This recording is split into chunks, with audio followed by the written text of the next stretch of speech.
La mort à présent d'une légende du cinéma, l'Égyptien Omar Sharif est décédé au Caire d'une crise cardiaque. Il avait 83 ans.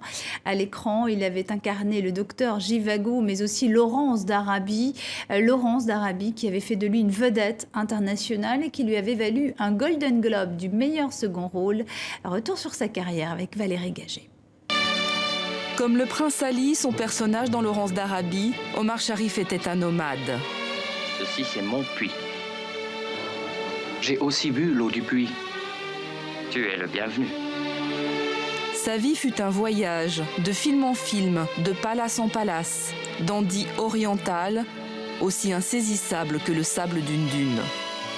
Je suis un espèce de citoyen du monde. Né à Alexandrie en 1932, Omar Sharif s'appelait en réalité Michel Chaloub. Ses parents, d'origine syrienne et libanaise, étaient de riches marchands de bois précieux. Mon père voulait que je fasse du commerce avec lui, et moi ça ne me plaisait pas du tout. Et je vendais tout à perte exprès pour que mon père me renvoie. Au bout de 2 ans, il m'a renvoyé, j'ai commencé à faire du cinéma. C'est Youssef Chahine qui le fait débuter dans Le Diable du désert, puis Ciel d'enfer en 1954. Il tombe amoureux de sa partenaire, une star au Moyen-Orient. Malgré l'échec de leur mariage, Fatem Hamama restera son unique amour, la mère de son fils Tarek. En 62, le réalisateur anglais David Lean l'engage pour Laurence d'Arabie, un rôle qui va bouleverser sa vie.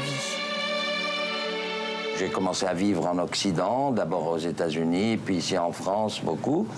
Et ça a détruit ma vie familiale. Le docteur Jivago va bientôt épouser notre...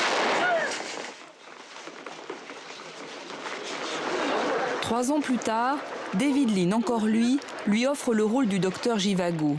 Un chef-d'œuvre qu'il jugea insupportable de sentimentalisme. Aucun de ses rôles ne le satisfaisait pleinement.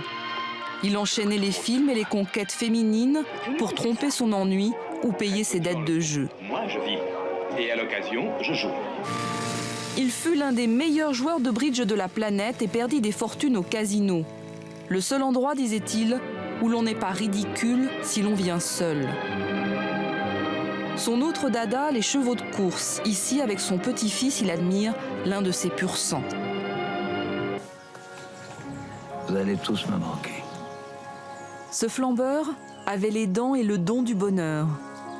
Il s'est éteint aujourd'hui dans son pays, au Caire, victime d'une crise cardiaque. Omar Sharif avait 83 ans.